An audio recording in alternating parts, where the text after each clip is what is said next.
Welcome, everybody. I hope your Wednesday's going well. Today, I got the privilege of listening to some of the calls from a couple of clients. And one of the things that I keep hearing consistently from client to client to client is we're always losing on price.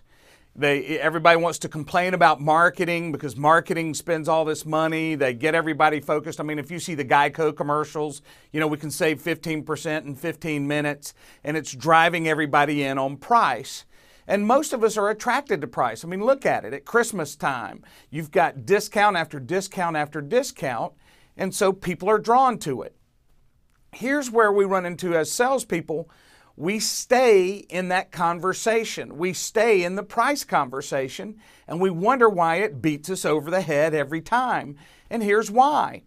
If all you're ever doing is talking price, the advantage is 100% in your customer's advantage. I mean, I've sold stuff with Dish Network, DirecTV. We've sold things with AT&T. You name it, I've been involved in it. We've done mortgages where we're giving away the fees. So what you're trying to do is get people to call in, and then from there you carry on a conversation that gets them off the focus of the product they called in on. And everybody has the low-cost leader. If you look at Publix, if you look at Walmart, any of these grocery stores, they're bringing you in on price. And then once you get in there, you need to look at other things. Now, here's what I always laugh at. People go, well, I buy on price. Well, you may. But if everybody buys on price, sooner or later, salespeople are going to go away completely because a company can't afford to pay you. So what you have to develop your skills is to where you can change the conversation from price to value. And if price was everything, we would still be driving Yugos. And those of you who are too young to know what a Yugo is, believe me, you never want to drive a Yugo. It may be a cheap car and it may get you from A to B, but not very comfortably. You would almost rather have a jalopy before you had a brand new Yugo. They just really weren't very good cars. So when I say change the conversation, here's what I'm talking about. If you're selling advertising or you're selling real estate, everybody, when it comes to let's deal with real estate because everybody can understand real estate. If you're going out to buy a home or sell a home, there's a commission involved. And when your average home in America is $300,000 and the average commission is anywhere from 6 to 7%, that number is a big number. And sometimes a house sells quickly and sometimes it takes a longer period of time. But when the person's selling their home, they want a realtor who's going to get them the most money out of their home, and then they want to beat them up on commission, not realizing that you got to do marketing. There's different ways that you handle the buyer's agent. There's so many things that goes into selling a piece of real estate. But when you're a novice, like someone who's selling their home, they think, hey, you don't do anything. You come out, you take a few pictures, you put it on MLS, and hope and pray and cross your fingers that somebody sees the house. Well, if you've been in that industry or you've been around that industry, you realize there's a lot more to it than that. So you've got to change that conversation from price and commission to find out why they're wanting to move, to find out what it is that they're needing to do. And let me give you, in my own neighborhood, we had a husband and wife. They both were retired, and they're at a point where they were going to build their home in Tennessee and move there. So they hire an agent, and that agent comes in and they do their little pitch. The commissions, I think the house sold for roughly $500,000. So let's use that number because it makes it easier. So 6% of that $500,000 is $30,000. $15,000 goes to the buyer's agent. $15,000 goes to the seller's agent. And I happened to be developing a real estate training when all this was going on. So I used him as my guinea pig. And I kind of walked through the system with him, and they talked about, the home selling. They gave a price, $500,000. In different sections of that neighborhood, each section, the homes are bigger. They're nicer. The yards are bigger. And they were in the second phase of the neighborhood, so their home was a little bit bigger. It had also been updated 5 years ago, so it's not out of date if they had bought, the home was roughly 17, 18 years old. So you're looking at some things that had changed in that home versus other homes in the neighborhood. Well, either way, when they came up with the price, I told them I thought it was a little low for the neighborhood, and based on all the other homes and square footage, it was really a low price. Well, they got an offer in 3 days. So when it came down to value, the one agent was trying to sell it on price. They don't care. They just want to get it moved, and they really don't care about the person who's selling. So if they can keep the price cheaper, they get the home moved. It doesn't impact them one way or the other. But in that conversation, from talking to him, they got an offer in 3 days, which implies either it was marketed correctly at the right price or it was real low. But the offer that they got was based on the homes in the front of the neighborhood. So they were dropping roughly 40 to 50 grand comparing it. And it's so funny, the agents that they hired were so weak. They told them they should take it. Said, hey, you don't know, this may be the only offer you ever get. And this is where, as a salesperson, you've got to understand value. So let's just say their real estate agent is agent A, and the buyer's agent is agent B. Well, agent B doesn't know the neighborhood. They're just looking. They went to Zillow or they went to MLS. They found the home that they wanted to show, so they really don't understand the neighborhood at all. But that seller's agent, they need to be able to discuss the value of the home. They need to be able to talk about what goes on in the neighborhood, the schools around it, the updating of the home, and be able to truly demonstrate the value versus the price. And when they're talking, and I hate to say this, but these realtors that work with them used to live in this neighborhood. So they know the difference and still wouldn't do it. Now, as a seller, I would be livid with someone who's representing my home that can't describe the value, that's telling me to drop 40 grand.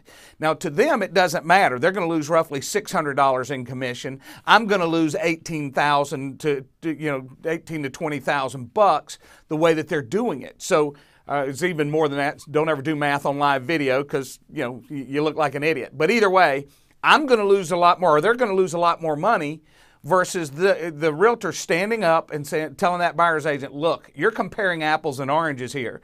You're comparing to the older homes, they're smaller homes, the yards are smaller. There's so many things that the front of the neighborhood doesn't have versus the section of the neighborhood that they lived in. And without you being able to discuss value and giving that other salesperson the ability to discuss value, then price is the only issue. I've been to Mexico, I've been to Europe, I've been to, and when I say Europe, I'm not talking about just the UK. I've been to France, I've been to Spain. I don't speak French, I don't speak Spanish. And the one thing I've always noticed is when you're interacting with everyone in another country, especially like in a restaurant, that no one speaks English very well until it comes down to price. And that's the reason why people talk price, is because it's the only common language. So when you're interacting and you're a salesperson, you have to get the conversation around the value. You have to find out what it is that they're looking for. You need to find out what they're wanting to do for their customers and be able to articulate it in a way that they see the value versus the price. And everybody does it. When we're buying, we think price. When we're selling, we think this house is worth so much more. You've got to get them to see it. So that brings me to where really one of my clients that I was talking about, he keeps getting beat up on a very low price item, and the people just don't see the value of what their product brings. And the reason is their conversation is around their own industry. They're talking about what they do, not what the customer's doing, not what they're really wanting to accomplish. They're staying too much in their own world, and here's why. Number one, it's easier for as a sales rep, stay in your world because you feel comfortable. You think they're going to see the value. It doesn't work that way, but you're comfortable, so you stay in it. If you're selling advertising and all you're ever talking about is your product and how you're going to reach the market and you're talking nothing but advertising, guess what? You're not talking their value. You're not talking the money that they're going to get by utilizing your service. You're not digging down and being nosy with that client. You've got to be nosy. You've got to ask questions that you may not be comfortable asking, but the reason why you ask them is so that you can translate the value of your product from it just being a product to something that is of great value to them. So here's my whole point. Marketing's job, get them to call. Marketing's job, branding. Marketing's job is to get people to want to buy your service. They use price to draw them in. Everybody does it. You as a salesperson, if you're good, you're going to change that conversation off of your product altogether. You're going to shift. And let me, one more example. I talk about Geico. Geico's a great company. They do a tremendous job in marketing. They really take good care of their customers. But there are a lot of retail insurance people that don't work for Geico and they don't market the same way. What's the value that they bring to the table? And here it is. If I'm buying auto insurance from Geico, they're going to talk to me primarily about auto. And then sooner or later, they'll come around to property. And sooner, they keep folding it in. If you're a retail insurance agent, you need to be talking to people about their family, their business exposure, all these different things to sell them a different line of insurance. If all you focus on and do an apples to apples comparison with companies that have a low overhead, you're going to get killed every time because they can beat you on price. They can beat you like a drum.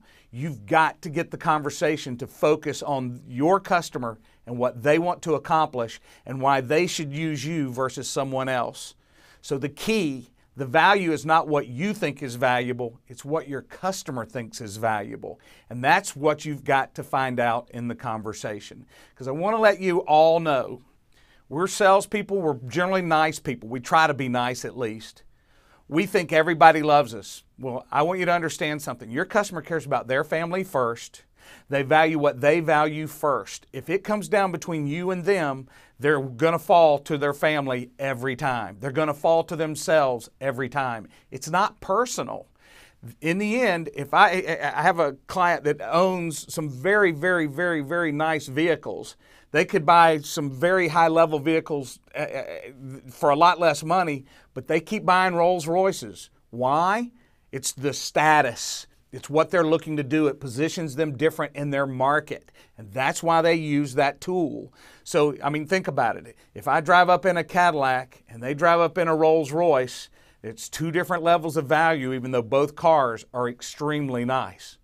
So get out there in your sales world, change the conversation away from price, get focused on what your customer wants to accomplish. Don't worry about their budget. You'll figure that out at some point. And I love it when people go, I can only spend this amount of money. Ladies and gentlemen, we all say that. And every time we go, we buy more than what we should have bought because we ultimately see the value.